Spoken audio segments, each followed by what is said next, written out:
30장입니다. 이사야 30장 1절에서 7절까지 제가 봉독하겠습니다. 여호와께서 이르시되 패역한 자식들은 화 있을진저 그들이 계교를 베푸나 나로 말미암지 아니하며 맹약을 맺으나 나의 영으로 말미암지 아니하고 죄에 죄를 더하도다.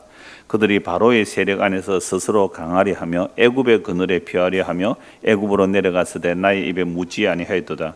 그러므로 바로의 세력이 너희의 수치가 되며 애굽의 그늘에 피함이 너희의 수욕이 될 것이라.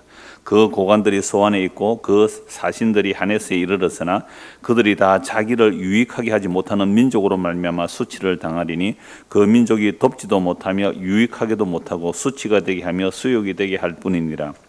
네겝 짐승들에 관한 경고라. 사신들이 그들의 재물을 어린 나귀 등에 싣고 그들의 보물을 낙타 안장에 싣고 암사자와 수사자와 독사와 및 날아다니는 불뱀이 나눈 위험하고 공고한 땅을 지나 자기에게 무익한 민족에게로 갔으나 애굽의 도움은 헛되고 무익하니라. 그러므로 내가 애굽을 가만히 앉은 라합이라 일컬었느니라. 아멘. 오늘 본문을 중심으로 애굽의 그늘이라는 제목으로 말씀을 나누겠습니다. 이번 주하고 또 다음 주가 창원공단의 휴가죠. 창원은 큰 공장들이 세면 중소기업 공단도 쉬어야 되니까 제가 처음 창원 왔을 때는 이때 좀 텅텅 비었어요. 굉장히 한가했는데 이제 25년 늙은 도시가 됐잖아요. 그러니까 이제 그때 젊은 사람들이 이제 휴가 안 가고 막 집에 있을란다 하가 어른들이 많아서 그렇게 텅 비지는 않아요. 그런데 조금은 이제 한적하더라고요, 도로는. 여러분, 휴가라는 단어를 제가 전에 설교 때 말씀드렸는데요. 휴가라는 그 단어 휴자를 보면 사람 인변의 나무 목자거든요. 그럼 사람이 어디에서 있어야 휴가가 되는 거예요? 나무 아래, 나무 그늘 아래 휴가가 되는 거죠. 그래서 휴가를 말대로 풀면 나무 옆에서 나무 그늘 아래 느긋하게 지내는 일을 휴가라고 합니다. 그런데 우리는 이제 시원한 나무 그늘 있다고 와서 계곡에 시원한 나무 그늘 안에 딱 갔는데 휴가하려고 하죠. 갔는데 그곳에 쓰레기가 가득하면 어때요? 휴가는커녕 더 괴롭죠. 더 피곤하단 말이죠. 휴가 가서 바가지 쓰고 보세요. 갔다 오면서 얼마나 고통스럽겠어요. 그러니까 우리가 휴가라는 단어 자체가 나무 그늘 아래 있다라는 뜻을 생각하면 진짜 휴가는 우리 방금 찬송했죠. 어디에 가야 돼요? 십자가 그늘 아래 가야 진짜 휴가가 되는데 하여튼 세상 그래도 휴가를 찾아 떠나긴 하죠. 자, 그런데 휴가는커녕 이렇게 무더운 날씨에 사실 땡볕에서 일하는 사람 많거든요. 농사 짓는 사람도 땡볕에 일해야 되는 거고 하여튼 땡볕에 일하는 사람이 많은데 그들에게 제일 필요한 것은요, 시원한 모자, 그 다음에 시원한 물, 그런 거 아닙니까? 그리고 요즘 지자체 되고 나서 그늘목에 잠시 건널 때 그늘이 없으니까 뭘 만들어놔요? 큰 그늘막을 만들어놔요. 그거 비싸겠더라고요. 그죠? 아주 큰 설치해서 올리면 전기로 이렇게 펼치고 또 젖고 하니까요. 하여튼 그렇게 이제 그늘 아래 들어가는 것이 이제 쉼이 되는데요. 그런데 단지 나무 그늘이나 그늘막에 들어가는 것을 쉼이라고 안 하고 우리 인생의 위기를 닥칠 때, 우리가 정말 국가적으로 어떤 위기가 닥칠 때 큰 나라의 어떤 도움을 받는다. 그럴 때 그런 나라를 그늘, 오늘 제목이 뭐라고요? 애굽의 그늘에 피하려고 하는 거죠. 그래서 왜 이스라엘 백성들이 자꾸 애굽의 그늘에 피하려고 하는가? 쉽게 우리나라 예를 한번 들어보죠. 지금 우리나라에 만약 북한이 쳐들어옵니다. 혼자는 못 쳐들어오겠죠. 누구 힘을 입어야 돼요? 중국하고 러시아 힘을 입고 우리나라에 쳐들어와요. 그럼 우리나라 어떻게 해야 돼요? 미국을 믿어야 되겠잖아요. 그러니까 일본도 도움을 준다 그러면 요청해야 되잖아요. 얼마 전에 국회에서 한미일 동맹 이렇게 말하다가 욕 얻어먹었거든요. 미국과 우리는 동맹이라 그래요. 그런데 저 일본 사람들은 임진왜란도 일으켰을 뿐만 아니라 1910년대에 그 한일 합방을 하고 그 다음에 36년이나 우리나라 강제 식민 지배한 사람들이 아직도 독도는 저거 땅이라 그러고 아직도 자기 잘못을 인정 안 하잖아요. 독일하고 그게 차이예요. 2차 대전 전범인 나라인데요. 독일은 얼마나 사과를 합니까 지금도. 그런데 이 양반들은 자기가 옳다는 거죠. 왜요? 저 미개한 조선을 해줬다고요? 아주 선진국으로 발전시켜 줬다고 하는 그 일본 사람들의 말을 우리나라 교수라는 사람들이 그 말 하는 사람들 있긴 해요. 하여튼 그런 나라 할지라도 만약에 지금 나라가 위기에 처한다면 여러분들이 이 나라의 대통령이라면 어떻게 해야 돼요? 한미일 동맹을 하든지 어떻게 하든지 적을 물리치는 것이 대통령의 마땅한 책무잖아요. 대통령이라는 것은 선서할 때 국민의 생명과 재산을 지키겠다고 선서를 하는 사람이에요. 그럼 북한이 쳐들어온다 그러면 당연히 강대국 힘을 의지해서 북한을 막아내야 되잖아요. 자, 이건 뭐 세상 나라들은 다 그렇게 살아갑니다. 그런데 이스라엘 나라는 하나님을 의지하지 않고 애굽을 의지하면 그게 죄의 죄를 다는 반역이 되는 거예요.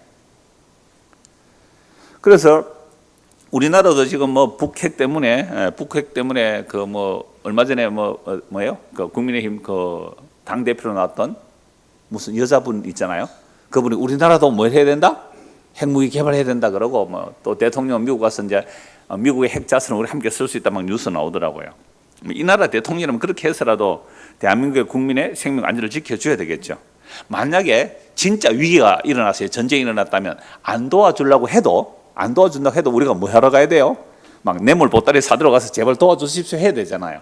근데 이스라엘은 이렇게 하면 뭐 하는 거라고요? 죄의 죄를 더하는 거죠. 이스라엘은 이렇게 하면 죄의 죄를 더하는 거예요.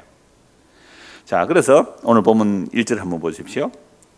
여호와께서 이르시되 패역한 자식들은 화 있을진저 그들이 계교를 베푸나 나로 말미암지 아니하며 맹약을 맺으나 나의 영으로 말미암지 아니하고 죄의 죄를 더하도다. 여호와께서 이스라엘 백성들에게 패역한 자식이라 그러잖아요. 패역한 자식. 하나님은 왕이세요. 그래서 이스라엘 백성은 신하예요.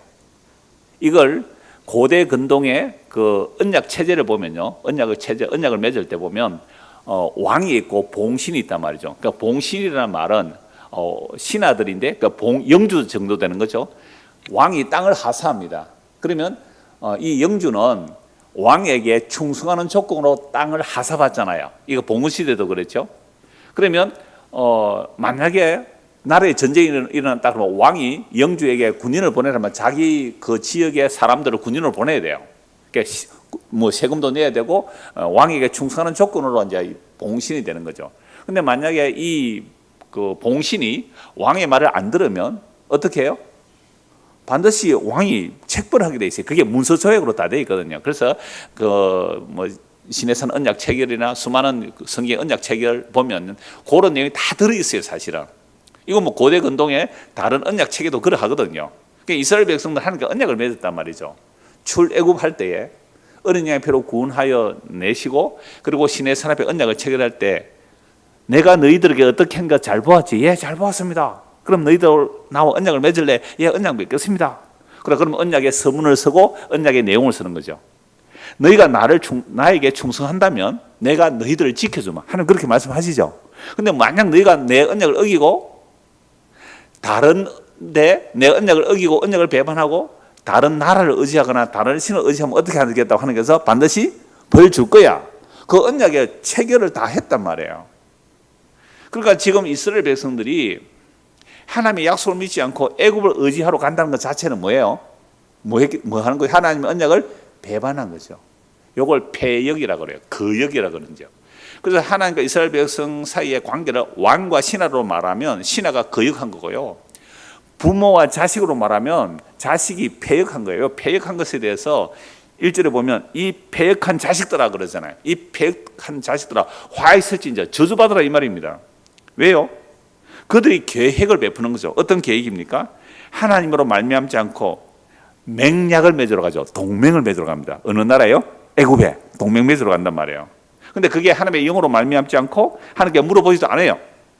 그래서 죄의 죄를 더하고 있는 짓을 하고 있는 겁니다. 자, 그래서 신명기 21장을 한번 보십시오. 이 패역에 대해서 부모와 자식 가운데도 이제 패역을 말씀하고 있는데요. 신명기 21장 18절입니다. 거역한다, 패역한다 같은 말인데요. 신명기 21장 18절 21절입니다. 사람에게 완악하고 패역한 아들이 있어 그의 아버지의 말이나 그 어머니의 말을 순종하지 아니하고 부모가 징계하여도 순종하지 아니하거든 그의 부모가 그를 끌고 성문에 이르러 그 성읍 장로들에게 나아가서 그 성읍 장로들에게 말하기를 우리는 이 자식은 완악하고 패역하여 우리 말을 듣지 아니하고 방탕하여 술에 잠긴 자라 하면 그 성읍의 모든 사람들이 그를 돌로 쳐 죽일지니 이같이 내가 너희 중에서 악을 제하라. 그러면 온 이스라엘 듣고 두려워하리라. 아니 자식이 부모 말을 안 듣고 패역하면 어떻게 하라고요? 부모가 고발하고 온 성읍 사람들이 돌을 들어 쳐 죽이라 이 말입니다. 얼마나 무시무시한 법입니까? 이렇게 하는 이유가 뭘까요? 나는 너의 아버지라는 거죠. 나는 너의 아버지다. 근데 이스라엘 백성들이 하나님을 아버지로 섬깁니까? 안 섬깁니까? 안 섬긴다고요. 그게 이제 이사야 1장이잖아요. 이미 본 말씀이지만 이사야 1장을 한번 다시 보십시오. 이사야 1장 2절 4절입니다. 하늘이여 들으라, 땅이여 귀를 기울이라. 이사야 1장 2절입니다. 하늘이여 들으라, 땅에 귀를 기울이라. 이건 이제 정인을 소원하는 거죠. 여러분 재판할 때 정인이 필요하잖아요. 하늘과 땅을 하나님께서 정인 삼아서 언약을 체결합니다. 하늘 들으여 땅이여 귀를 기울이라. 여호와께서 말씀하세요.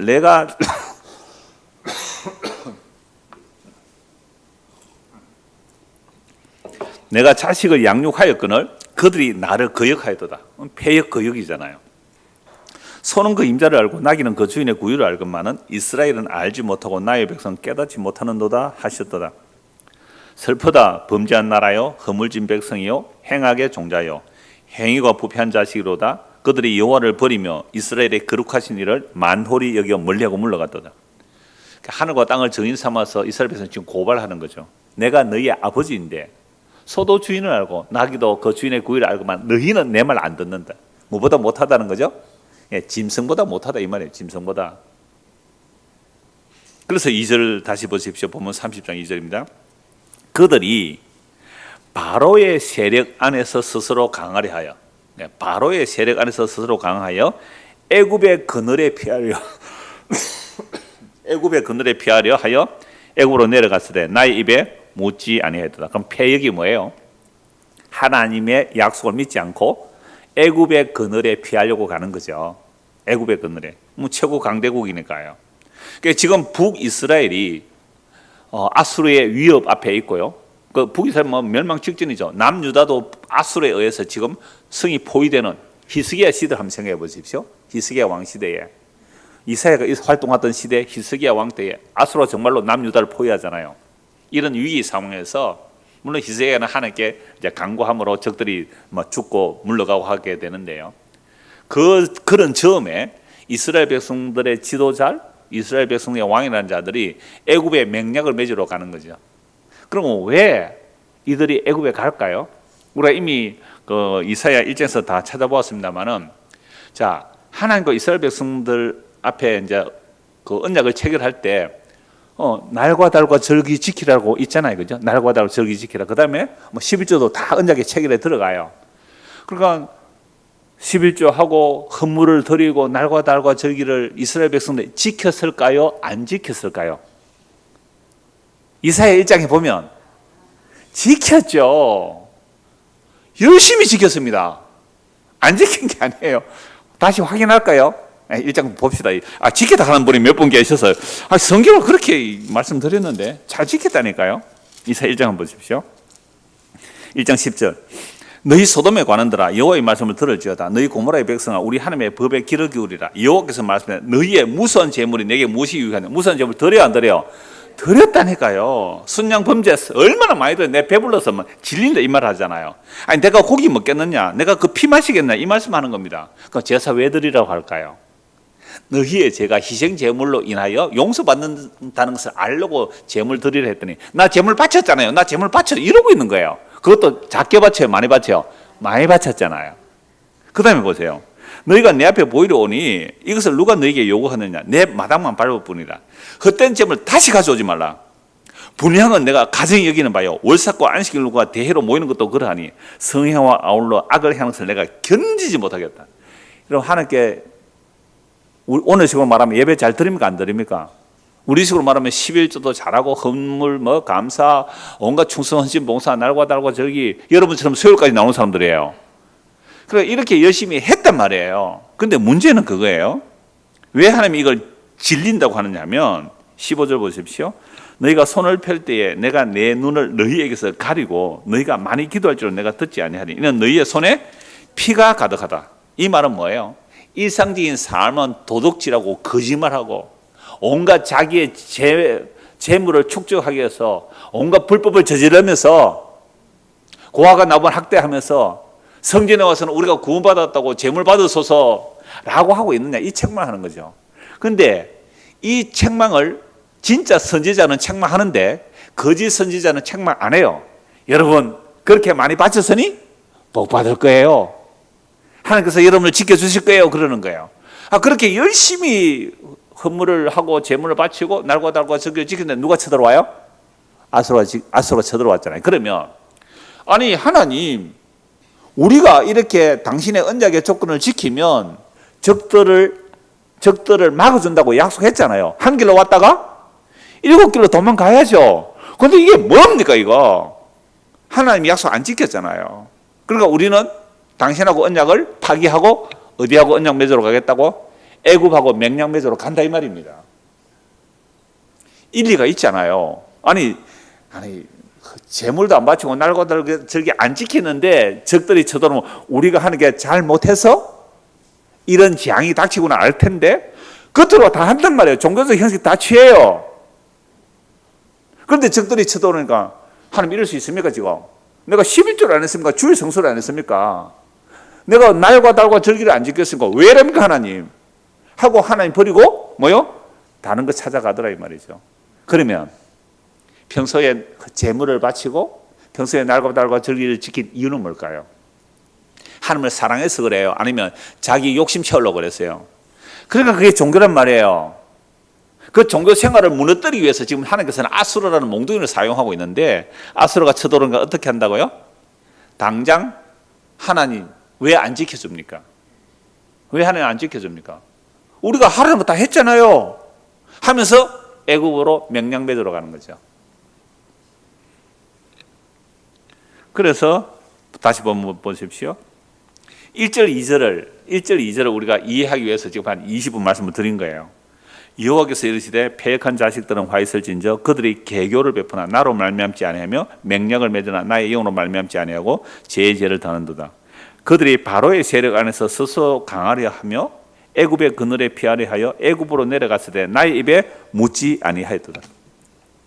제가 말이 좀 빠르다라는 분들이 계시는데 좀 천천히 하려고 하니까 양이 좀 많아서 좀 말을 빨리 하는데요. 진짜 말이 빠르면 요즘 컴퓨터에서 속도를 빠르게 하고 줄이고 해요. 저는 보통 2배속으로 듣거든요. 다른 분 설교 들을 때. 그럴 때는 0.75배속으로 하면 천천히 들립니다. 조금 천천히 하도록 해볼게요. 자, 그래서 3절 5절 보십시오. 3절 5절. 그러므로 그러니까 이스라엘 백성들은 하나님이 안 도와주니까 적들이 쳐들어왔으니까 풍전등화 같은 삶 속에서 상황에서 백성의 지도는 당연히 애굽의 도움을 구하러 가는 거잖아요. 자, 그런 이런 자들을 보고 하나님 책망하는 거죠. 그러므로 바로의 세력이 너희의 뭐가 된다고요? 수치가 되며 애굽의 그늘의 피함이 너희의 수욕이 될 것이라. 그러면 애굽에게 도와달라고 하면 잘 도와줄까요? 안 도와줄까요? 안 도와줘요. 도와주는 척하면서 자기 이익 챙긴단 말이에요. 그리고 우리나라 근대사를 봐도요. 청나라가 우리나라 뭐 도와줍니까? 명나라가 우리나라 도와줘요? 가끔씩 이런 원병, 지원병을 뭐 보내기는 해요. 그런데 얼마나 수탈합니까, 수탈. 그리고 근대사 열강들이요, 이 대한민국, 북한, 남한 그때 나눠지지 않았을 때잖아요. 이걸 서로 잡아먹으려고요. 뭐 미국인이, 뭐 일본인이, 영국인이, 프랑스인이 할 것 없이요. 각 나라들이요. 그 당시에 외국의 만화, 풍자 만화 보면요, 포크 나이프 들고 파이예요. 대한민국의 파이를 누가 크게 쪼개가려고 이러고 있단 말이에요. 지금도 똑같은 거죠. 세상은 똑같아요. 아담의 타락 이후로 세상은 평화 원하지만 전쟁의 소문 더 늘어나는 거예요. 그러니까 지금 이스라엘이 아수로 쳐들어오니까 하나님을 버리고 애굽을 의지하려고 가는데 애굽이 너희의 수치가 되고 너희의 수욕이 될 거라는 거죠. 그래서 그 고관들이 소안에 있고 그 사신들이 하네스에 이르렀으나, 그러니까 이 이스라엘 사절단이 그 애굽의 고관들이 있는 소안에도 가고 하네스에 갔습니다. 그런데 그들이 다 자기를 유익하게 하지 못하는 민족으로 말미암아 수치를 당하리니 그 민족이 돕지도 못하며 유익하게도 못하고 수치가 되게 하며 수욕이 되게 할 뿐이라. 도와달라고 갔더니 오히려 뭐가 된다고요? 수치가 될 거라고 말하는 겁니다. 6절입니다. 네겝 짐승들에 관한 경고라. 이 네겝은 그 이스라엘 땅 애굽으로 내려가는 광야 지역이거든요. 불모지 광야 지역이에요. 네겝 짐승들에 관한 경우라 사신들이 그들의 재물을 어린 나귀 등에 싣고 그들의 보물을 낙타 한 장에 얻고 암사자와 수사자와 독사와 및 날아다니는 불뱀이 나오는 위험하고 공고한 땅을 지나 자기에게 무익한 민족에게로 갔으나 애굽의 도움은 헛되고 무익하니라. 그러므로 내가 애굽을 가만히 앉은 라합이라 일컬었느니라. 지금 이스라엘 백성들이 애굽의 도움을 청하러 가면 아수르가 도움을 청하러 가도록 가만히 두겠어요? 막겠어요? 막죠. 그러니까 지금 만약에 유다 사람이라면 해안길로 지중해 바닷가 길로 내려가면 애굽으로 가는 길이 훨씬 길이 좋고 편해요. 근데 광야로 가면 뭐가 나온다 그랬어요? 사자가 있고요, 독사가 있고요, 날아다니는 불뱀이 나오는 위험한 네겝 땅을 왜 사신들이 나귀에다가 뭘 싣고 가요? 금과 은과 온갖 보물을 싣고 그 애굽에 조공 바쳐서 우리 좀 도와달라고 가는 거예요? 왜 가요? 왜 이 길로 가요? 아수르가 길목을 지키고 있잖아요.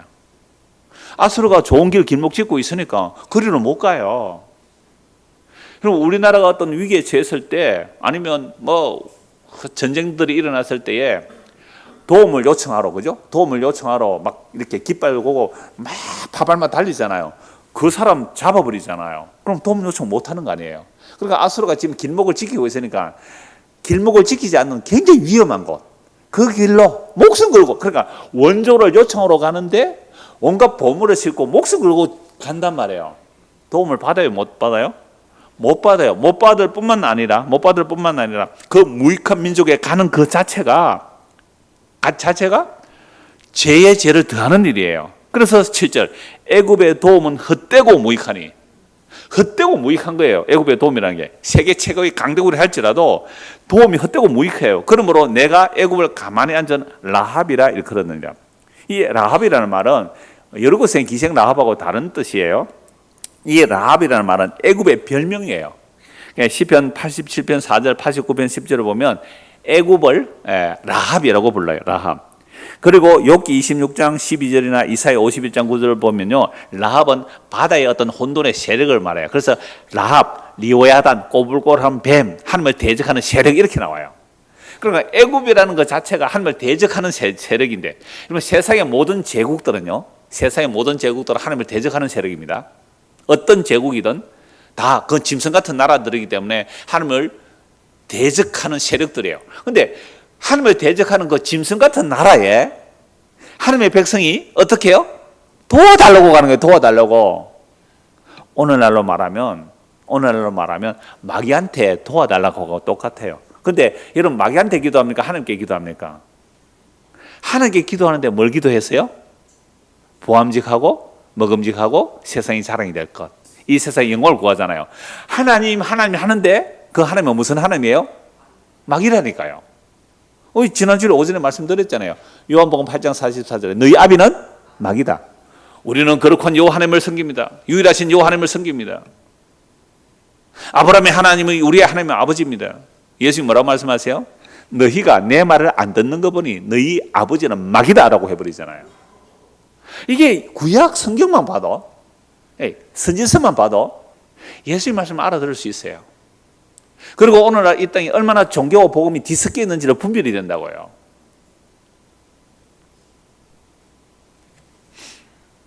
그래서 이 라합이라는 것 자체가 애굽을 말하는데요, 이집트의 힘이 강할 때에 제국이 되었습니다. 그런데 이제는요, 뭐가 되어버렸다고요? 가만히 앉은 라합, 아무런 힘을 쓰지 못하는, 흔히 말하는 종이 호랑이처럼 되어버렸다 이 말이죠. 그런데도 이런 애굽을 의지하여 애굽의 그늘에 피하려고 하면 뭘 당한다고요? 수치를 당할 거야, 이 말씀이잖아요. 자, 그런데 왜 이스라엘 백성 자꾸 애굽을 의지하려 할까요? 옛날에 애굽에서 뭐 했어요? 430년 종살이 했잖아요. 애굽이 얼마나 큰지를 아는 그 후손들이잖아요. 그래서 출애굽을 했는데도요, 그 어마어마한 하나님의 10가지 재앙을 보고 어린 양의 피를 바르고 출애굽을 했는데 홍해 바다 앞에서 뭐라고 해요? 애굽에 매장지가 없어서 여기서 죽이려고 하는 거 하고 모세를 원망하잖아요. 홍해 건넜어요. 애굽 군대 추격해서 하다가 물에 다 빠져 죽죠. 광야 들어가서 40년 동안 한 짓이 뭐예요? 하나님을 원망하죠. 힘들면 어디 가자? 애굽으로 가자. 애굽으로. 왜 애굽으로 가자 할까요? 왜 애굽으로 가자 할까요? 그 당시 세계 최국의 세대 제국이 뭐예요? 애굽이거든요. 이집트거든요. 여러분 이집트 얼마나 놀라워요. 지금은 완전히 가난한 나라가 됐지만 여러분 3,000년, 4,000년 전에 이미 피라밋이 세워진 나라예요. 세계 최고의 제국이란 말이에요. 만리장성 세워지기 전에 이미 피라밋이 세워진 나라 아닙니까? 그런 거대한 제국에 살았던 사람들이에요. 여러분 일제강점기 때 일제 식민 치하에서 우리나라의 고관 대작들의 아이들을 유학을 왜 받아요?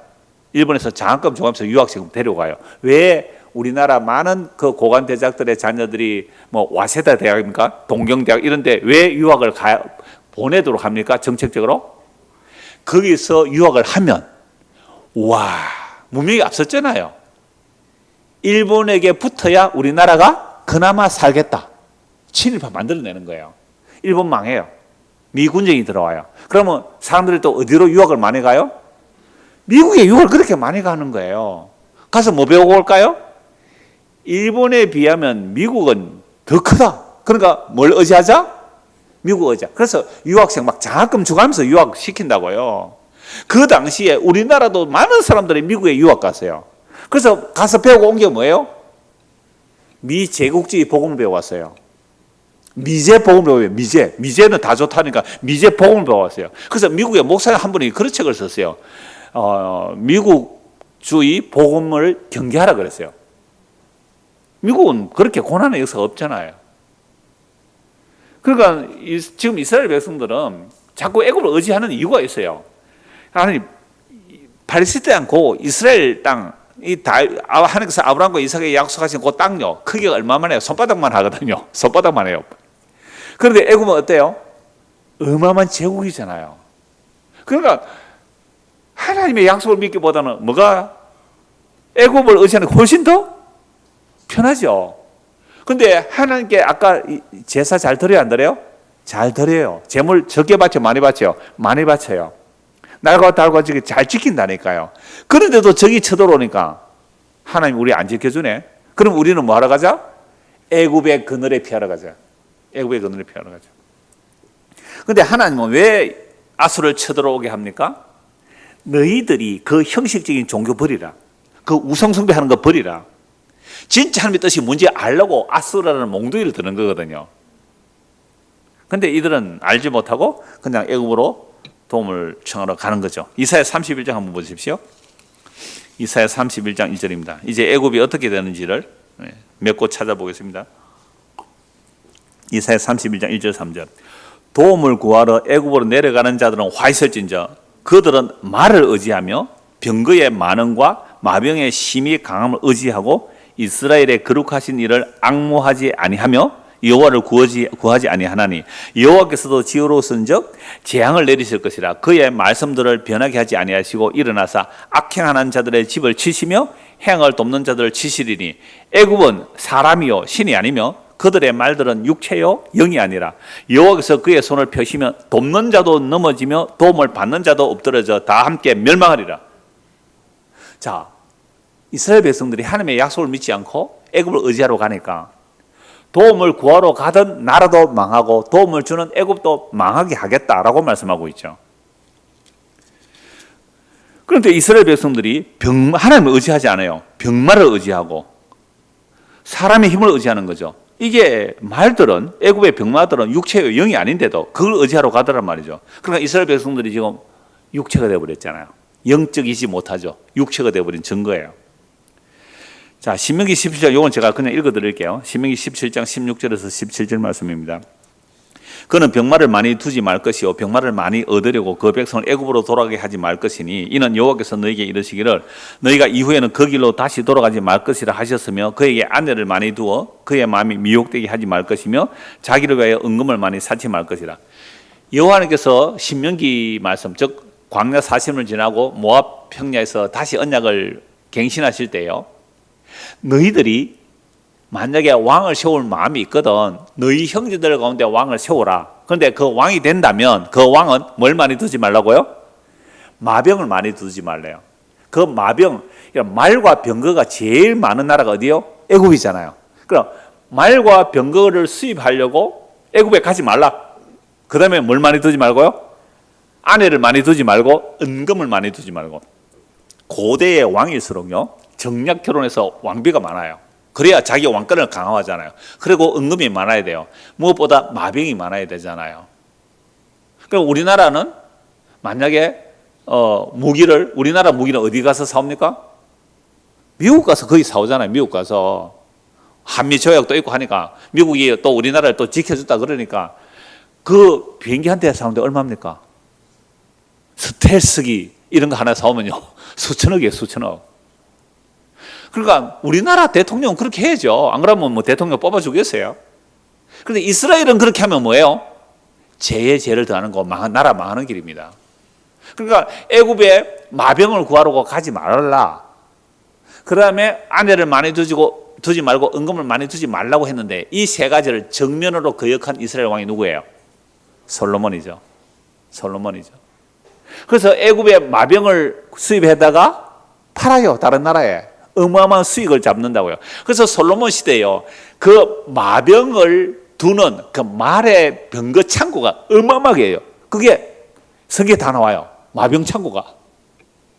여러분 아들들 딸들 아들들 이름 지을 때 뭐 솔로몬이고 이름 짓고 뭐 트롯 가수도 솔로몬 있더라 하면 솔로몬이 함부로 짓지 마세요. 왜 솔로몬 이름 지어요? 지혜가 되면 막 부자 된다고요. 그래서 나라 망해요. 하나님을 의지하지 않고 마병을 의지하고 아내를 많이 두고 은금을 많이 가진 사람이 솔로몬이거든요. 그래서 솔로몬이 노년에 완전히 우상숭배자가 되잖아요. 그러고 나서 솔로몬 사후에 나라가 남북으로 나눠지고 나라 망하는 길로 가거든요. 이미 하나님께서 다 명령하셨어요. 자, 그러면 오늘날 교회가 망하는 지름길이 뭘까요? 오늘날 교회가 망하는 지름길 똑같아요. 육체의 힘을 많이 모아야 하나님의 일을 한다고 생각하고 교회가 어마어마한 힘을 가지게 돼요. 그때부터 교회는 타락하기 시작합니다. 이건 육체를 의지하는 것이지 하나님의 영을 의지하는 게 아니거든요. 하나님은 사람의 다리의 힘을 기뻐하지 않아요. 말의 힘을 기뻐하지 않아요. 그런데도 이스라엘 백성이 자꾸만 애굽을 의지하면 하나님께서 어떻게 손을 보실까요? 에스겔 29장 보십시오. 에스겔 29장입니다.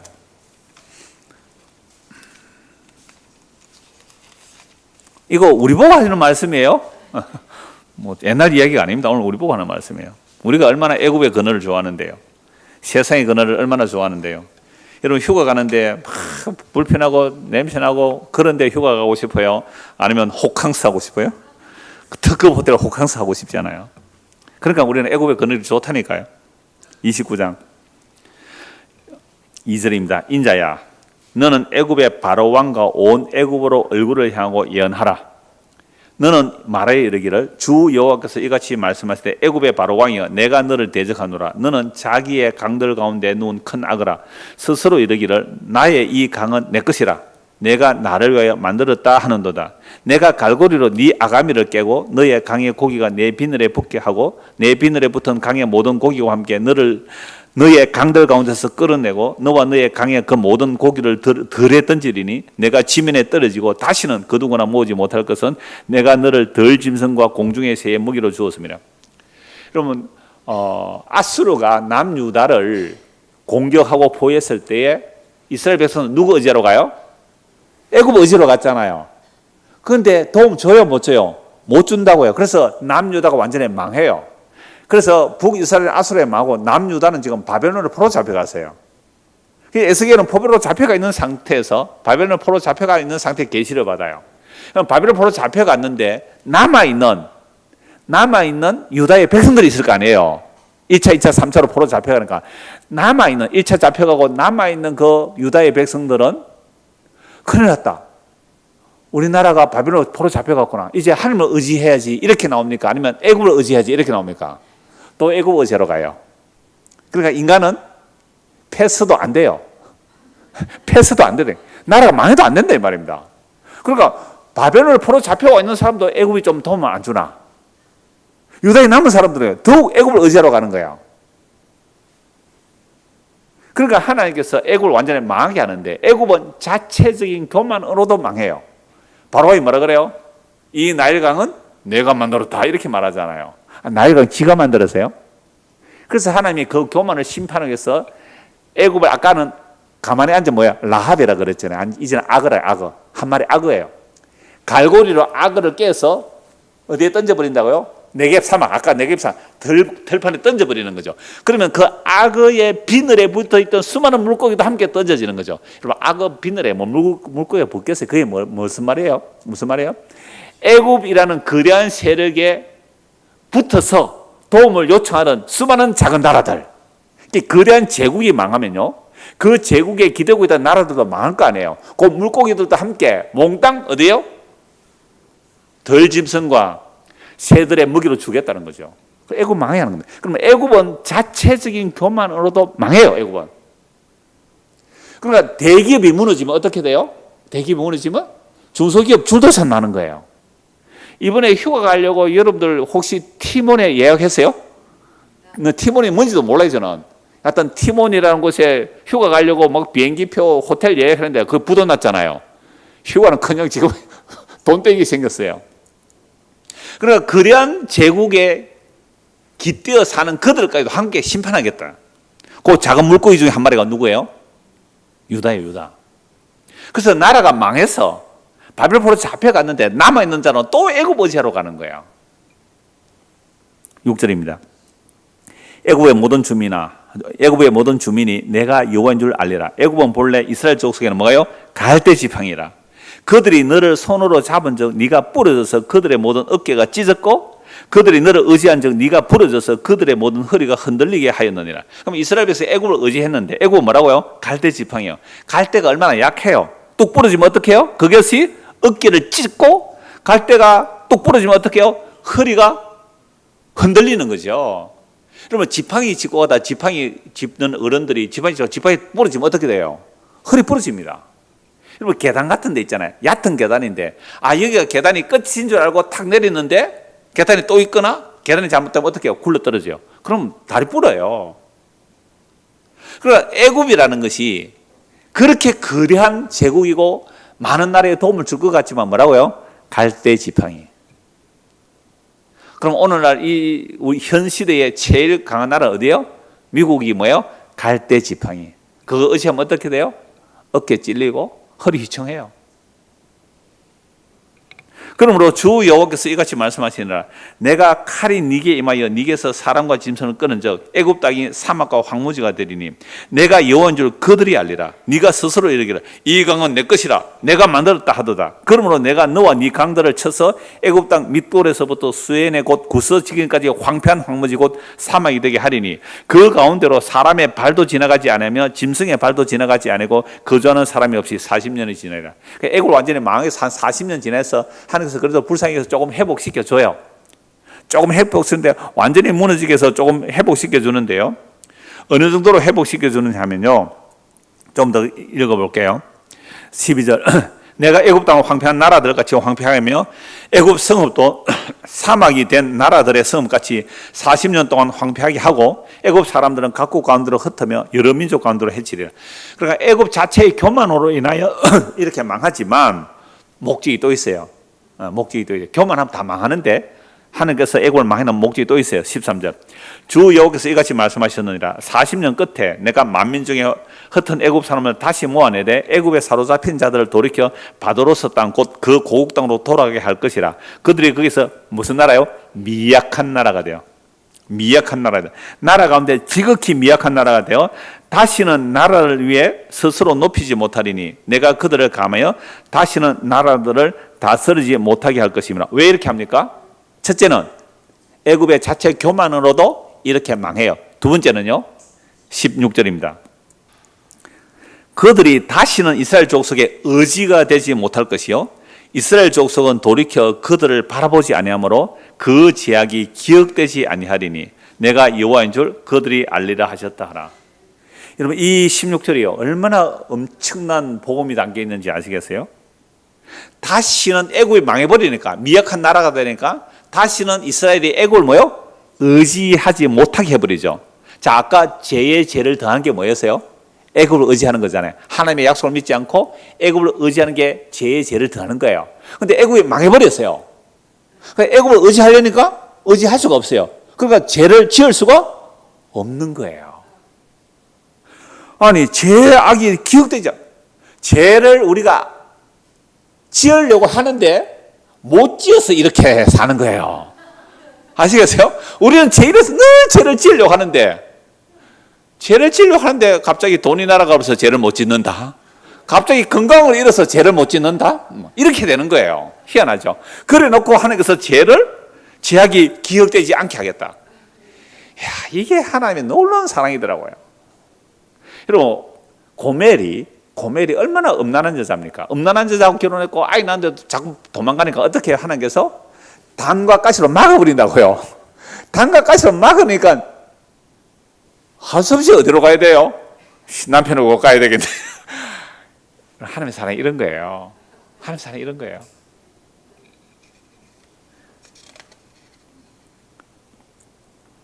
그래서 다음 주에 볼 말씀 한 곳 더 보십시다. 다음 주에 말씀 한 곳 더 보고 마무리하겠는데요. 이사야 30장 보십시오. 이사야 30장.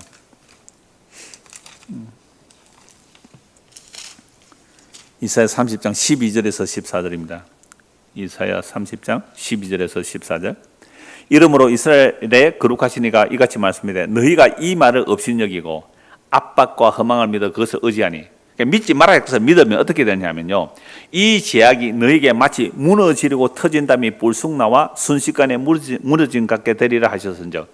여러분, 옛날에 옹벽을 쌓아놨는데요, 그 옹벽이 무너지기 직전에 막 비가 오고 하면요, 물이 들어가면 담이 이렇게 배가 불룩 나와 있어요. 그건 어떻게 돼요? 곧 무너져요. 산사태도 이렇게 나오는 거예요. 산에 비를 많이 먹어 흙이 불룩해져요. 그럼 산사태 곧 무너지거든요.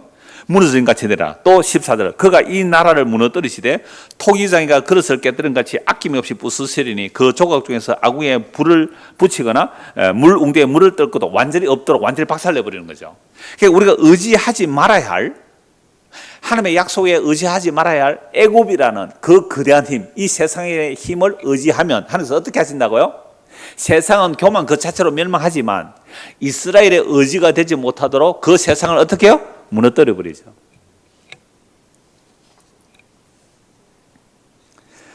그래서 하나님은요, 질투하시는 하나님이시고요, 자기 언약에 신실하세요.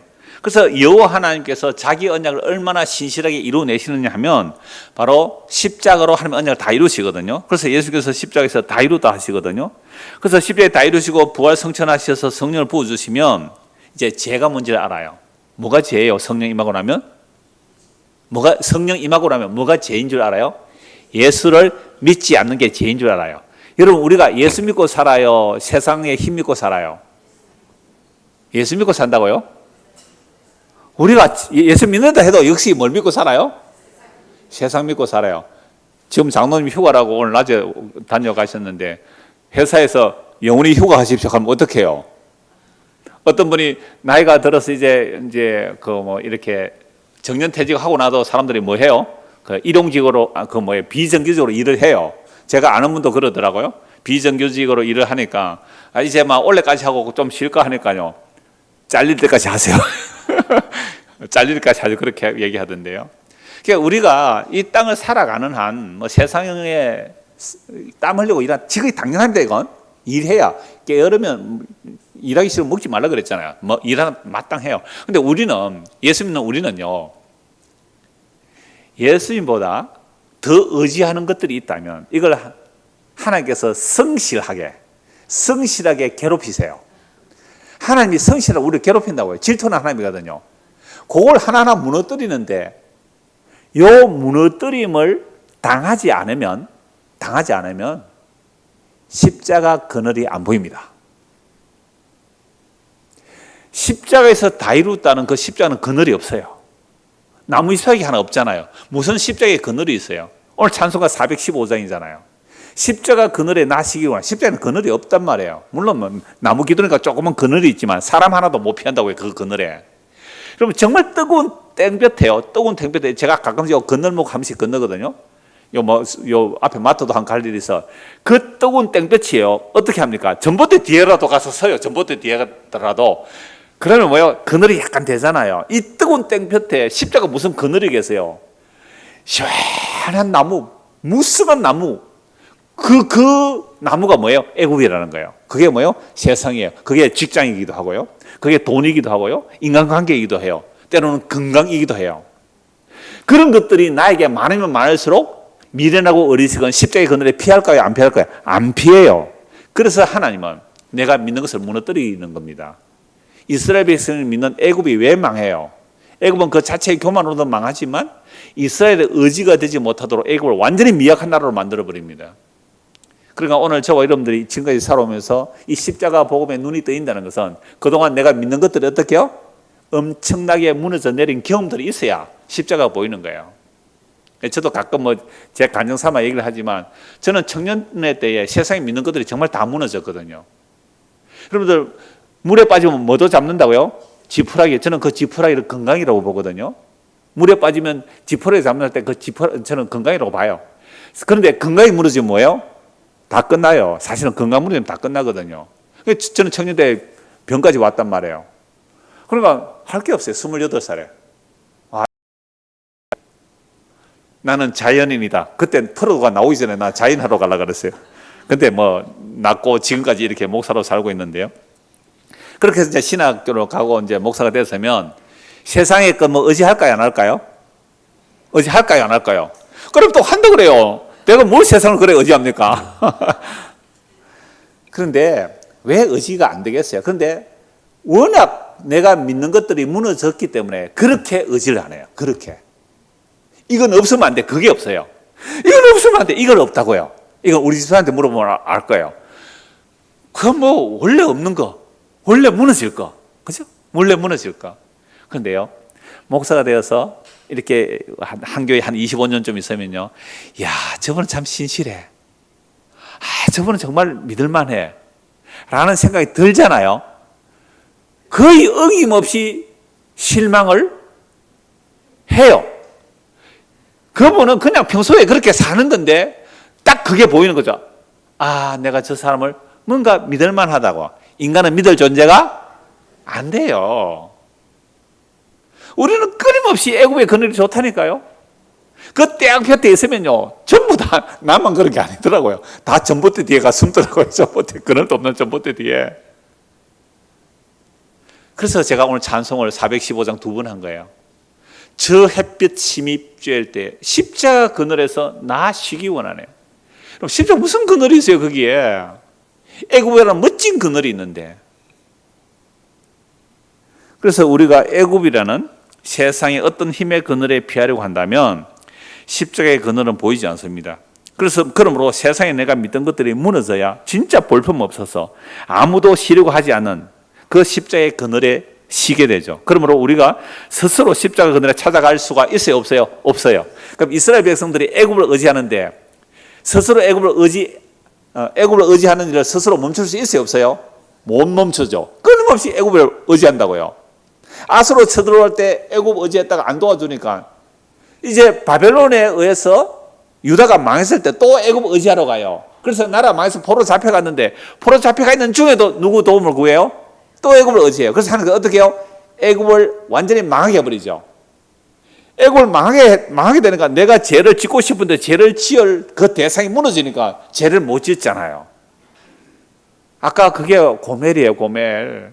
그 음란한 여인이 고멜을 가시로 맞고 담을 막아가지고 여러분들이 스스로 십자가 복음을 들은 줄 아세요? 전혀. 아니. 아무도 십자가 복음을 안 좋아해요. 누가 십자가를 좋아해요? 자기 죽어라는 얘기인데 자기 죽는 얘기를 누가 좋아하고 계세요?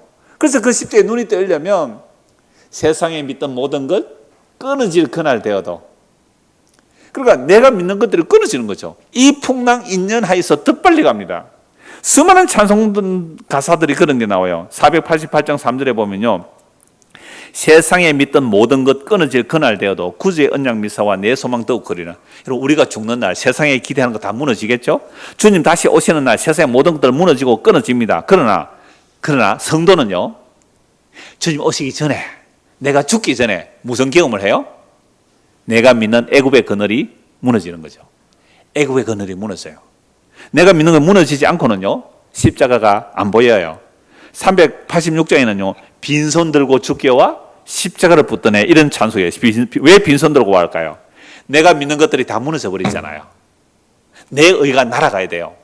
내 종교적 의, 아까 이사 1장에 보았잖아요. 내 재물 많이 드렸어요. 난 날고 달고 지켰어요. 그거 무너져야. 그거 안 무너지면 이러면 못 붙들릴까요? 내가 주일 성수한 거, 내 11조 거 붙들어요. 그러면 우상숭배자예요. 자기 의 붙들고 있으니까. 그러면 그거 잔뜩 들고 오면요. 이 잔뜩 들고 오면요. 주님 붙들고 이거 들고 있을까요? 이거 들고 있다고요. 이게 무너져야 십자가를 붙드네. 빈손 들고 죽기가 십자가를 붙드네. 280장은요. 천부의 의지 없어서 손 들고 옵니다. 천부의 의지, 왜요? 세상 의지하다가 다 망하고 나서 천부의 의지로 손 들고 옵니다. 귀한 세월 보내고 이제 온다고 찬송하죠. 그래서 273장에 나 주를 멀리 떠나서 그 귀한 세월 보내고 이제 온다고 그 찬송이 나와요. 그러니까 귀한 세월을 어떻게 해요? 허랑방탕에 다 보내고 이제 옵니다. 제가 어떤 분 간증에 몇 번 얘기했잖아요. 그분이 정말 성경으로 하나님 없다고 하면 자기 아내가 교회 안 다니겠지 했는데 이분이 뇌종양 수술하고 병원에 있을 때 교회 와서 이 찬송을 했대요. 귀한 세월 보내고 이제 옵니다. 이분은 이제 성경을 가지고 하나님이 없다고 하면 이제 아내가 교회도 안 나가겠지 하고 그렇게 성경 읽으려고 하는 찰나에 교회 신방원들 이 찬송하는데요. 갑자기 눈물이 터져 나와가지고 나중에 정신 차리고 내가 얼마나 울었냐 2-3시간 울었대요. 서울대 출신이에요 이분이. 그때부터 성경을 보고 시작하는데 영어로도 보고 헬라어도 보고요. 아무도 안 가르쳐준대. 그냥 성경 읽고 얼마나 놀라운 복음을 전하는지요. 쟤하고 이 글 주고받고 이렇게 얘기를 해보면요. 싱크로율 90%예요. 놀라워요. 왜 그럴까요? 그 귀한 세월 보내고 이제 주님께 온 거예요. 자기가 믿는 것들이 무너져 내린 거예요. 기계 없으면 소리도 잘 못 들어요. 걸음도 잘 못 걸어요. 그런데 안 들리는 게 그렇게 고통스럽대요. 귀가 안 들리는 게. 뇌종양 수술하고 귀가 안 들리니까. 그래서 하는 게 되게 하나님 좀 이게 좀 들리게 해주면 안 됩니까? 라고 했더니 하나님께서 그렇게 말씀을 하셨대요. 100억 달러를 100억 불인가 여하튼 모르겠어요. 100억 불인가 내가 너에게 다 은혜로 주었는데 너는 달랑 5만 원짜리 하나로 징징거리니? 뭐라고요? 귀가 안 달리는 거 정도는 뭐예요? 5만 원짜리 한 장밖에 안 된다는 거죠. 그 뒤로는 어떤 불평도 못하게 됐다 그러더라고요. 이분이 얼마나 자기 지혜를 믿었을까요? 자기 지식을 믿었을까요? 근데 그게 무너지고 나니까 그제서야 뭐가 보인다고요? 십자가라는 그 치욕스럽고 침뱉음 당하고 배척하고 고개를 절레절레 흔들고 돌아온 그 십자가 드디어 보이는 거죠. 그 십자가 보여야 내가 믿는 것들이 무너지고 그 십자가 보여야 이 역사 속에서 십자가 보여야 하나님이 택한 백성이에요. 하나님이 택한 내가 백성이 아니냐 뭘로 알 수 있어요? 내가 믿는 것들이 무너지고 십자가가 나의 영혼이 실 그곳에 머물겠네. 그래서 천국 갈 때까지 거기서 천국 갈 때 그곳에서 머무르겠네. 이 역사 속에서는요 십자가 그늘 아래 있는 것이 그게 영생이며 영원한 천국의 길입니다. 다른 길 없습니다. 이 길로 가는 것이 내 힘으로 갑니까? 주님께서 세상에 믿는 것을 끊어버림으로 어쩔 수 없이 가는 거예요? 어쩔 수 없이. 그게 부득불이에요. 어쩔 수 없이. 그래 놓고 하나님 이렇게 말해요. 내가 너의 죄를 기억하지 않겠다고.